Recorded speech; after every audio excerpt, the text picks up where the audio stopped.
नमस्कार, आप देख रहे हैं न्यूज़ भारत वर्ष। मैं हूं अभय प्रियदर्शी आपके साथ। कहते हैं कि बिना मजबूत गांव के मजबूत देश की कल्पना नहीं की जा सकती है। पंचायती चुनाव आने वाला है बिहार में। अभी होली भी एक हफ्ते बाद है और फिर पंचायती चुनाव, और इसी क्रम में हम लोग गांव-गांव पहुंच रहे हैं पंचायत चुनाव को लेकर कि किस तरीके से तैयारी है। फिलहाल हमारे साथ अरपा पंचायत के जो वर्तमान मुखिया हैं वो हमारे साथ हैं, अखिलेश ठाकुर।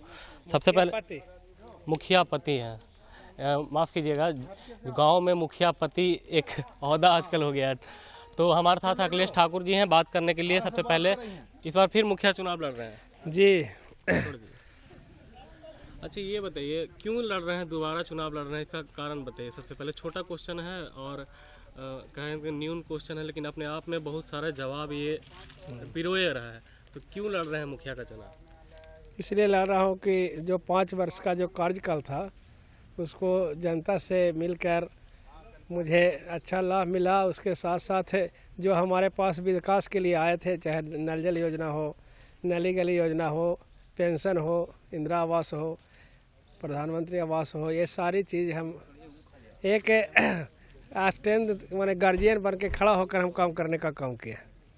अच्छा, आज तक हम लगभग इधर मुख्यमंत्री पेंशन जब 1 साल से इधर जारी हुआ तो 700 लोगों को पेंशन बना चुके हैं। अच्छा, काम और क्या क्या काम आपको लग रहा है कि रह गया है, जो करना बाकी है, जो आने वाले 5 सालों में आप जीत कर दोबारा करना चाह रहे हैं? जी, काम बाकी रह गया। 7 निश्चय के तहत जो नली गली योजना था वे वार्ड बाय वार्ड चयन के हिसाब से होता था। तो जो वार्ड का चयन पीछे हुआ उसमें कार्य है जो अधूरा है, कार्य बाकी है। पैसा के अभाव में पैसा आएगा तो उसको काम पूर्ण कर दिया जाएगा। इसके अभाव इस सरकार का, आपका कहना है कि पैसा वो टाइम पर अभी पैसा नहीं आ चुका है, तो 1 साल से इधर पैसा बहुत कम मात्रा में आया, इसके कारण काम कुछ अधूरा है। अच्छा, ये जो पंचायती सीट आपका है अरपा पंचायत, ये अति पिछड़ा सीट है। तो अति पिछड़ा की सरकार का ये पॉलिसी है कि अति पिछड़ा को भी मौका दिया जाए ताकि अति पिछड़ा भी आगे आए। तो आप लोग किस तरह से पिछड़े वर्ग जो हैं उनके लिए क्या काम कर रहे हैं, क्या रणनीति आपकी होगी, बताइए। पिछड़े वर्ग के गांव-गांव घूल करके जो भी जनता की समस्या है उस समस्या से रूबरू होते हैं और उनको समस्या को निदान करने के लिए यथासंभव प्रयास करते हैं। जैसे मान लिया जाए कि बहुत से अभी पिछड़े वर्ग या दलित वर्ग को मकान नहीं है, तो मकान के लिए हम सर्वे करवाए।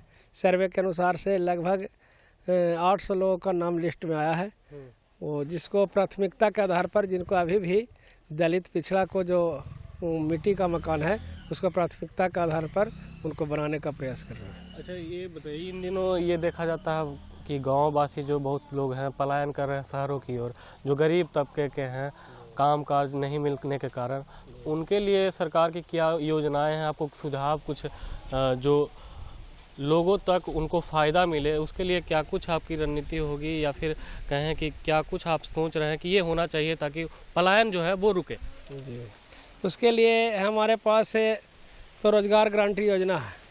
रोज़गार गारंटी योजना के तहत मजदूरों को काम दिया जाता है। तो मिट्टी का काम माने कुछ हद तक हम लोग दिए, लोग कर रहे हैं अभी मिट्टी का काम। उससे है जो वो अपना भरण पोषण करते हैं। दूसरी ओर एक स्वयं सहायता समूह जो SHG है, जो समूह का माध्यम से लोग राशि लेकर 1-2 बार बैठक भी करवाए हैं कि आप लोग घर में कुछ ऐसा उद्योग के बनाइए जिससे कि महिलाओं को खासकर जोड़ा जा सके और उससे 2 रुपया इनकम हो। कोरोना काल में कई जो मजदूर थे वो पलायन होकर गांव दोबारा आए, जो शहरों में काम कर रहे थे। मुखिया का उस समय बहुत अहम रोल था, गांव-गांव जाकर लोगों से मिलना, क्वारंटाइन करवाना। उस समय क्या माहौल था, लोगों को किस तरह से आप मदद कर रहे थे या नहीं कर पा रहे थे, कुछ कारण बस? जी, जब पलायन होकर के वहाँ से जब आए यहाँ कोरोना के लॉकडाउन के चलते, तो यहाँ जब भी आए तो यहाँ पर हम लोग पंचायत में 3 स्कूल में क्वारंटाइन सेंटर चला रहे थे। जो भी व्यक्ति बाहर से आए उनको हम 7 दिन 14 दिन ऐसे करके स्कूल में रखने का काम, उसे खाना पीना रहना, बस बिछावन ओढ़ना, सभी चीज़ के साबुन सरफ जो भी है वो सभी चीज़ उपलब्ध करवाए। उपलब्ध करा के उनको साथ है डेली प्रतिदिन उससे रूबरू होकर के और उनको अच्छे से अथी किए।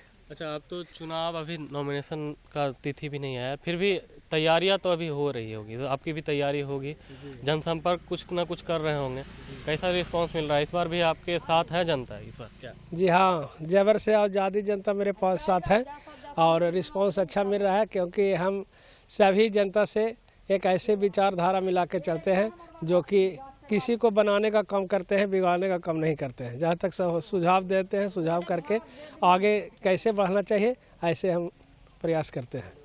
जीत को लेकर कितना आश्वस्त हैं? विरोधी भी इस बार होंगे बहुत सारे, क्या कहिएगा जीत को लेकर कितना?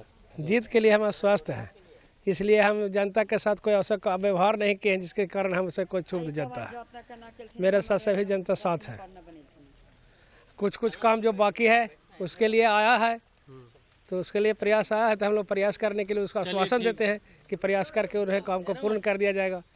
चलिए ठीक है, ये हमारे साथ थे अरपा पंचायत के मुखिया, वर्तमान में जीत के लेके काफ़ी आश्वस्त हैं, कह रहे हैं इस बार भी मुखिया मैं ही बनने जा रहा हूँ, गरीबों के लिए करने की बात कर रहे हैं। तकरीबन 800 घर इन्होंने बोला कि सर्वे मैंने किया है, जिन जो गरीब है उनके पास घर नहीं है, उनको घर मुहैया कराने की तैयारी है। तब तक के लिए नमस्कार, देखते रहिए न्यूज़ भारत वर्ष। नमस्कार।